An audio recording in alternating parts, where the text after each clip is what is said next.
കർത്താവിനെ പ്രതി ലൗകിക സമ്പാദ്യങ്ങൾ ഉപേക്ഷിച്ച് ആത്മാവിലും ശരീരത്തിലും വിശുദ്ധി പാലിക്കുന്നവർ, അഴുകി ദ്രവിച്ച കുഷ്ഠരോഗിയുടെ പിഴുതുവരുന്ന അങ്കുലങ്ങളിൽ വാത്സല്യത്തോടെ ചുംബിക്കുന്നവർ, സിരകളിൽ കുത്തിയമർന്ന നൈമിഷികാനന്ദത്തിൻ്റെ പാപസ്മൃതി പോലെ തെരുവുകളിൽ ജന്മം കൊടുത്ത് ഉപേക്ഷിക്കപ്പെട്ട പൈതങ്ങളെ സ്വന്തം മക്കളെപ്പോലെ നെഞ്ചോട് ചേർക്കുന്നവർ, വൃദ്ധമാതാപിതാക്കളുടെ കണ്ണീരിനെ ചുംബിച്ചുണക്കുന്നവർ, പീഡനങ്ങളുടെ കോൺസെൻട്രേഷൻ ക്യാമ്പുകളെന്ന് നിങ്ങൾ മാലോകരെ തെറ്റിദ്ധരിപ്പിച്ച അതേ ആവൃത്തിക്കുള്ളിൽ അവർ ആർക്കൊക്കെയോ വേണ്ടി മെഴുകു സമാനം ഉരുകിത്തീരുകയാണ്.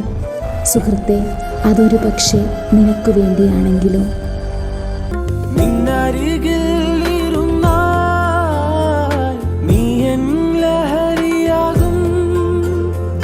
നിന്നെ നീനച്ചിരുന്നാൽ നീ എൻ നിധിയാകും. നിന്നരികിൽ ഇരുന്നാൽ നീ എൻ